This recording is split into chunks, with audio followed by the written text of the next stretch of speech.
Good morning students.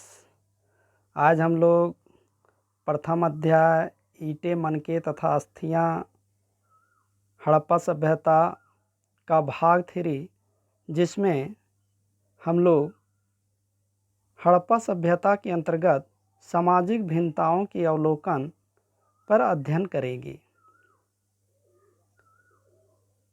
सबसे पहले यदि हड़प्पा सभ्यता की समाज के बारे में बात की जाए तो हड़प्पा सभ्यता का समाज मातृसत्तात्मक समाज था, अर्थात सत्ता पर माताओं की अधिकार था। इसका साक्ष्य हमें विभिन्न मृण मूर्ति मतलब मिट्टी की मूर्तियाँ से मिलती है, चाहे वह मोहनजोदड़ो की कांस्य नर्तकी की मूर्ति हो या फिर उर्वर देवी की मूर्ति या मातृशक्ति के रूप में विभिन्न प्रतीक चिन्ह हों। इन चिन्हों से स्पष्ट होता है कि हड़प्पा सभ्यता का समाज मातृसत्तात्मक समाज था। पुरातत्वविदों ने हड़प्पा सभ्यता के सामाजिक भिन्नताओं को जानने के लिए हड़प्पा सभ्यता के दौरान लोगों के द्वारा किए जाने वाले कार्यक्रमों को स्रोत के रूप में लिया है, जिसमें समाधान, विलासिता के साधन तथा शिल्प उत्पादन के कार्य शामिल हैं और इसी पर हम आज चर्चा करेंगे। समाधान का मतलब होता है कि जब व्यक्ति की मृत्यु हो जाती है तो उसके बाद उसका अंतिम संस्कार या अंत्येष्टि की क्रिया समाधान में होता है कि शव को जमीन में दफना दिया जाता है। और हम लोग देखें कि हड़प्पा सभ्यता के अलावे विश्व संदर्भ में मिस्र के विशाल पिरामिड प्रसिद्ध हैं, जो हड़प्पा सभ्यता के ही समकालीन हैं और इन पिरामिडों में राजाओं के शवों को दफनाया जाता था, इसलिए ये राजकीय समाधान थे और इन पिरामिडों के अंतर्गत बड़ी मात्रा में धन संपत्ति दफनाई जाती थी।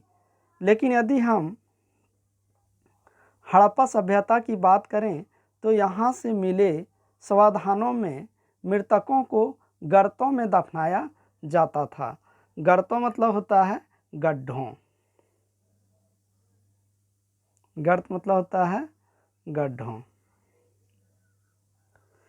कभी कभी गर्त की बनावट या गड्ढों की बनावट एक दूसरे से अलग होती थी और कि कुछ स्थानों पर जो गड्ढे बने होते थे उसमें ईंटों की चिनाई की गई थी। ईंटों की चिनाई मतलब ईंटें की जुड़ाई की गई थी। इसलिए यह जो समाधान की पद्धति है वो सामाजिक भिन्नता को इशारा करती है। हड़प्पा सभ्यता के कुछ कब्रों में मृदभांड मतलब मिट्टी के बर्तन तथा आभूषण मतलब जेवर मिले हैं,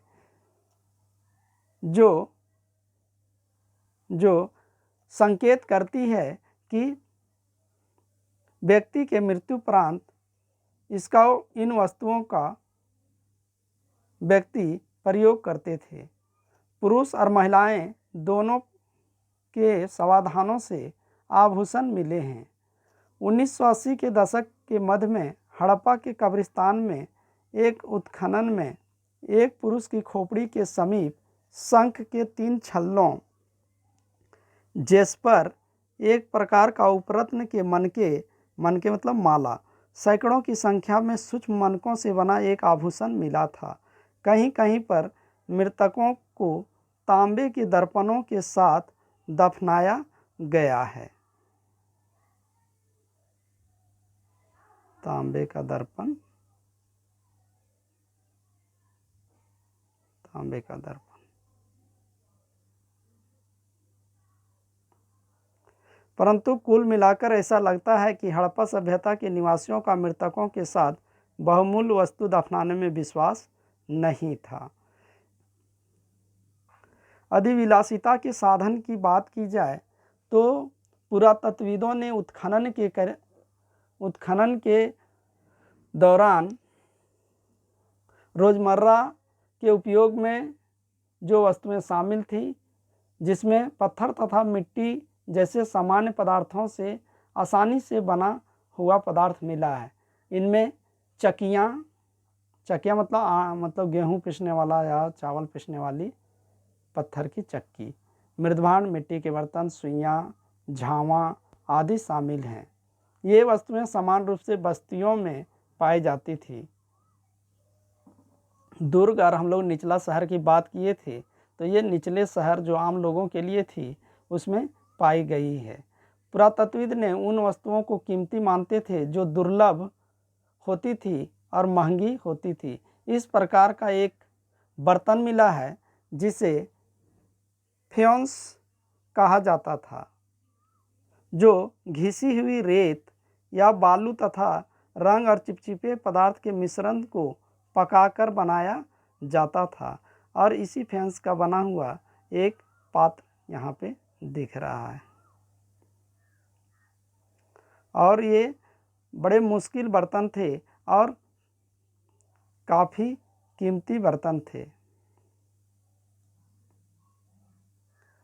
फेयोंस से बने लघु पात्र जो संभवतः इसमें महंगे पदार्थों को रखने के लिए बनाया जाता था, जिसमें सुगंधित द्रव अर्थात सेंट ये सब रखा जाता था, जो अधिकांश रूप से मोहनजोदड़ो और हड़प्पा से मिले हैं और कालीबंगा जैसी छोटी बस्तियों से बिल्कुल नहीं मिले हैं। सोना भी दुर्लभ तथा संभवतः आज की तरह ही कीमती धातु था, जो हड़प्पा स्थलों से मिले सभी स्वर्णाभूषण संचयों से ही प्राप्त हुए थे। यदि शिल्प कला के उत्पादन के बारे में बात की जाए तो मनके बनाना, शंख की कटाई करना, धातु कर्म, मुहर निर्माण तथा बाट बनाना सम्मिलित थे।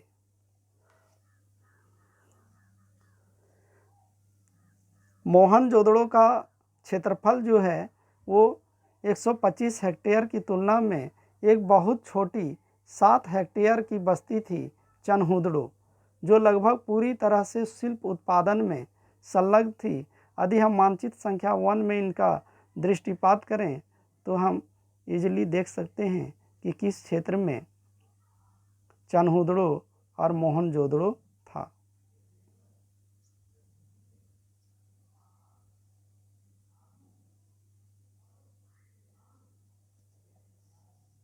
चनहुदड़ो देखिए ये पाकिस्तान के सिंध प्रांत में था। यहाँ देखिए ये मोहनजोदड़ो है और ये चनहुदड़ो है और हड़प्पा यहाँ था रावी नदी के तट पर।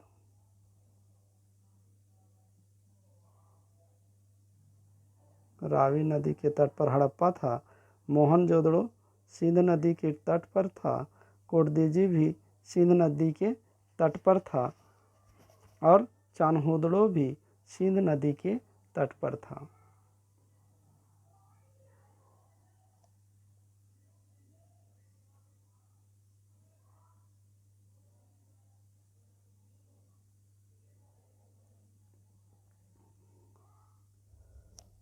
मनके के निर्माण में बहुत सारे पदार्थों का उपयोग किया जाता था, जिसमें कार्नेलियन सुंदर लाल रंग का होता था, जेस्पर, स्फटिक, क्वार्ट्ज तथा सेलखड़ी जैसे पत्थर, तांबा, कांसा, सोने जैसी धातुएं तथा शंख, फेयोंस और पकी हुई मिट्टी सभी का प्रयोग मनके बनाने में होता था।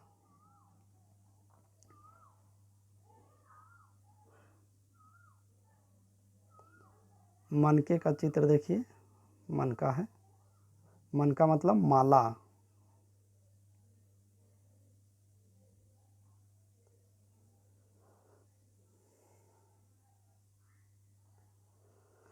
कुछ मनके 2 या उससे अधिक पत्थरों को आपस में जोड़कर बनाए जाते थे। कुछ सोने के टोप वाले पत्थर के होते थे।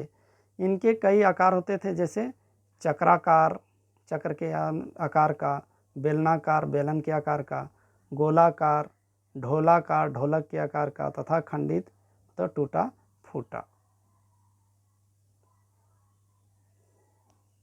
मनके बनाने के तकनीकों में प्रयुक्त पदार्थ के अनुसार भिन्नताएं देखने को मिलती है।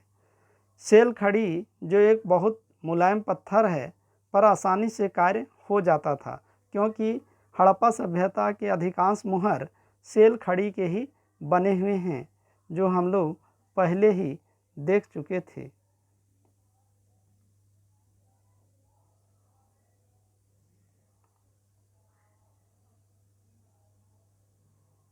सेल खड़ी का बना हुआ हड़प्पाई मुहर।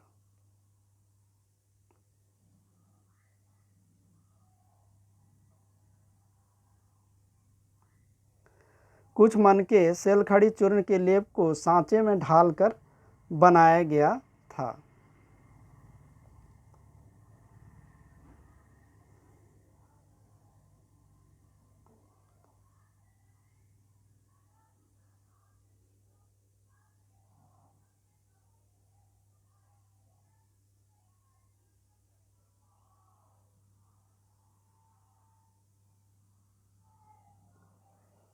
मृदभांड की बात की जाए तो ये मृदभांड इस प्रकार के होते थे, जिसमें विभिन्न प्रकार की डिजाइन भी बना होता था। मृदभांड मतलब मिट्टी के बर्तन।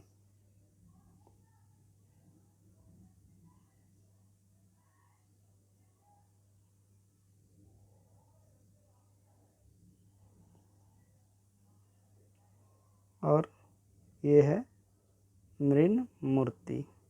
मृण मूर्ति मतलब मिट्टी की मूर्ति। देखिए यहाँ पे भी एक मातृशक्ति का मूर्ति बना हुआ है, इसलिए स्पष्ट है कि हड़प्पा सभ्यता का जो समाज था वो मातृसत्तात्मक समाज था।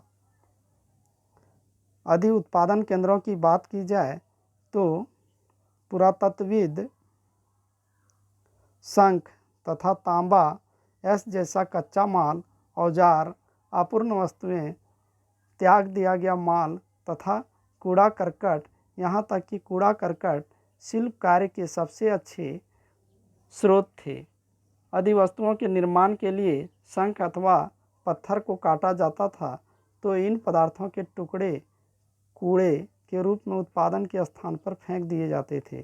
कभी कभी बेकार टुकड़ों को छोटे आकार की वस्तुएं बनाने के लिए प्रयोग किया जाता था, परंतु बहुत छोटे टुकड़ों को कार्यस्थल पर ही छोड़ दिया जाता था।